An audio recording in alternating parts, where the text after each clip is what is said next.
Halleloia. Falmerabantsika rehetra amin'izao andro maraina ny 4 amin'ny volana jona izao tonga soa ianao eto amin'ny anina sahaza, sakafonao ara-panahy isan'andro. Halleloia. Ity volana ity moa dia ny loha hevitra hodiniantsika dia ny hoe ny fanjakan'ny lanitra, ny fanjakan'ny lanitra. Ary ity herinandro ity moa dia miompana tanteraka amin'ny toe-tsaina tokony hananana ao amin'ny fanjakan'ny lanitra, hoe mpon'ny lanitra ianao izay nandray an'i Kristy. Ary mino fa manana zavatra tian'Andriamanitra ambara amintsika ity afatra ity androany. Halleloia. Hodiniantsika ny tenin'Andriamanitra amin'ny Filipianina 4:4-5. Filipianina 4:4-5 amin'ny anara-maherin' Jesosy Kristy. Farany ry rahalahy, na inona marina, na inona manakaja, na inona mahitsy, na inona madio, na inona matehotia, na inona tsara laza, raha misy hatsaram-panahy ary raha misy dera dia hevero izany. Amen. Misy an'ity teny kely anankiray ity tena nasarika ahy tamin'io andinina io. Hoy Paoly hoe hevero izany, na hoe saintsaina izany. Tsy hoe mandalo fotsiny ao an-tsaina, na hoe mahita azy fotsiny na maheno azy fotsiny, fa mila heverina na mila saintsaina. Izany hoe mila omena toerana avelao hipetraka, ary mila dinihana tsara izany izay marina, mendrika, mahitsy, madio, mahafinaritra izay rehetra tsara laza. Halleloia. Ary eto misy lesona lehibe ho antsika, satria voafehin'ny zavatra izay avelanao hijanonao an-tsainao ny zavatra mitranga amin'ny fiainanao. Averiko indray voafehin'ny zavatra avelanao hijanonao amin'ny sainao ny zavatra mitranga amin'ny fiainanao. Jereo tsara nge ny zavatra mety misy misy fotoana mifomaraintsika dia milamina tsara, fa avy eo mety misy hafatra tonga, na mety misy vaovao henonana, misy publication hitantsika, na misy olona milaza zavatra anankiray ary dia avy eo lasa mivadika ny toe-pontsika, lasa mety mitebitebina, sosotra na kivy, satria hoe niova ny fiainana, fa satria nisy niova ny zavatra nompanjintsika. Izay no nahatonga an'i Paoly miteny hoe tandremo izay saintsaininao, hevero izany izay saintsaininao, satria izay fenao an-tsainao anio dia mety hamaritra ny fiainanao raha mipitso. Misy zavatra ray ihany koa tiako tadidinao, ny sainao dia tsy fitoeram-pako akory, fa nataon'Andriamanitra handray izay rehetra tonga ao izy.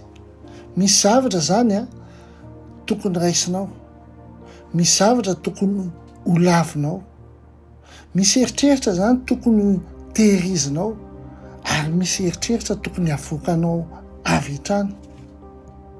Indray misy eritreritra mantsy tonga manao hoe tsy vitanao zany, na tsisy fiovana intsona, tsy ahomby ianao, na tsy misy makasitraka ianao. Ary raha tsy mitandrina ianao dia avelanao hipetraka ireo karazana fisainana ireo, dia miverimberina, ary efa miverimberina dia mety lasa mino azy ianao. Kanefa satria hoe nisy laza matetika ilay izy dia hoe izay ny fahamarinana, tsia, fa ny tenin'Andriamanitra ny fahamarinana, Jesosy Kristy ny fahamarinana sy ny fiainana ary lalana. Amen. Fantatrao ve fa maro ny ady ataontsika ao an-tsaintsika ao? Alohan'ny sehoan'ny fandresena eo amin'ny fiainana dia tsy maintsy misy fandresena tokony hitranga ao an-tsaintsika ao. Alohan'ny misy fiadanana eo amin'ny fiainantsika dia mila misy fiadanana tokony miditra ao an-tsaintsika ao. ohatran'izany koa hoe alohan'ny sehoan'ny finoana lehibe dia tsy maintsy misy eritreritra tokony hiova ao. Izany ny antony tsy maintsy embenantsika ny saintsika isan'andro. Ary ny atao hoe mibebaka dia tena hoe maka fanapa-kevitra miova ny saina, miova ny ao anatiny ao mba hahafahana miova ny ity ivelany ity. Donka itsika aka ohatra tena tsotra anankiray, maka ny findainao ianao dia milaza mitenanao hoe hijery 10 minitra monja, ary rehefa manomboka mijery ny publication anankiray ianao, na video iray ianao, na vaovao iray ianao, na faneho-kevitra anankiray, rehefa afaka atsasakadiny dia mbola eo ihany ianao.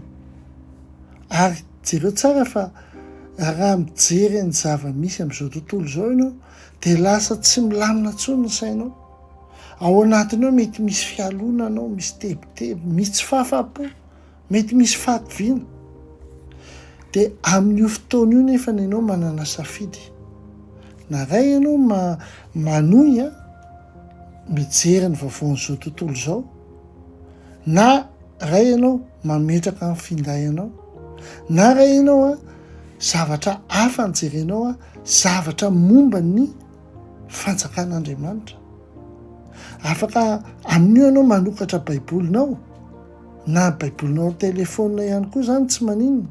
Afaka mihaino fiderana ianao, afaka mivavaka minitra vitsy ianao, afaka mihaino tokoteny ianao, afaka mihaino anina saza tahaka an'izao ianao. Tsy hoe hainonao indray mandeha ny anina saza fa mbandraindray averinao tahaka ny hoe ianao nafinaritra anao ohatra ny hoe ny sakafo tany amin'ny restaurant dia tsara ny sakafo tao, dia rehefa miverina ianao dia mba te azo an'iny sakafo iny ihany. Ny anina saza tsy natao hoe hainona indray mandeha dia samy vita. Dia jereo tsara, misy an'ireo ohatra anankiroa, ny anankiray zany mijery ny momba n'izao tontolo izao ianao, dia ny anankiray momba ny fanjakan'Andriamanitra. Dia jereo fa le momba n'izao tontolo izao dia lasa mampitsingevana ny fiainanao fotsiny. Dia ny anankiray nefany lasa mitarika fanapa-kevitra. Ary matetika ny olona mandresy eo amin'ny fiainana dia tsy ireo hoe manana talenta betsaka indrindra, fa ireo mahay mandray fanapa-kevitra tsara isan'andro. Hoy ny obolana hoe ao amin'ny obolana toko 4:7-7 hoe arova ny fonao mihoatra ny zavatra rehetra. Satria nahoana? Satria avy eo ny poira ny loharanon'aina. Raha arovanao ny sainao dia arovanao ny fiainanao, raha arovanao ny eritreritrao dia arovanao ny hoavinao. Tsy afaka manakana ny vorona tsy hanidina eo ambony lohanao nefa ianao, na tsy afaka manakana azy tsy hanao ankany ianao. Toy izany koa ny eritreritra, tsy afaka manakana anazy hoe inona ny rehetra izay tonga anatin'ny eritreritrao, fa kosa ianao afaka misafidy izay hajanonao anaty eritreritrao. Ka anio zany dia manasanao hanao fandiniana kely. Inona avy ireo zavatra nandanianareo na nandanintsika ny akamaroan'ny eritsaintsika androany. Isafidy ve tsika hoe hibanjina amin'ny olana ny tahotra ny olona ve, ny vola ve, sa hibanjina ny teny fikasana avy amin'Andriamanitra?